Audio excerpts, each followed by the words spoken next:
Hello, আসসালামু আলাইকুম। আমি আজকে আসলে ফ্রি ছিলাম, তো ভাবলাম যে বাহির থেকে বের হয়ে আসি। তো আমি চলে গিয়েছিলাম একটি পার্কে।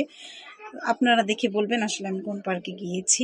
পার্কটি অনেক সুন্দর ছিল, হাঁটার জন্য আলাদা জায়গা ছিল। সেখান থেকে একটি সুন্দর গেটের ভিতর দিয়ে ঢুকিয়ে আমি বের হয়ে এখানে অনেক সুন্দর সুন্দর ফুল ছিল। একটা সাদা ফুল ছিল যেটা আসলে চোখে লাগার মতো। ফুলগুলো আমি দেখছিলাম। তো সেখান থেকে হেঁটে হেঁটে হেঁটে হেঁটে সামনের দিকে এগিয়ে যাচ্ছিলাম। তো সেখানে বেগুনি কালারের মধ্যে একটা ছোট্ট ফুল আমার চোখে পড়লো, যা আমাকে অনেক আনন্দ দিয়েছে।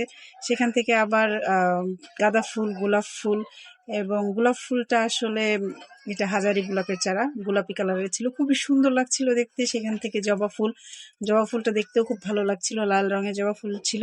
তো সবকিছু দেখে শুনে এরপরে বাড়ির উদ্দেশ্যে রওনা দিলাম। আহ, আমার কাছে তো খুবই ভালো লেগেছে। আপনাদের কাছে কেমন লেগেছে আপনারা আমাকে জানাবেন। ধন্যবাদ সবাইকে, পাশেই থাকবেন।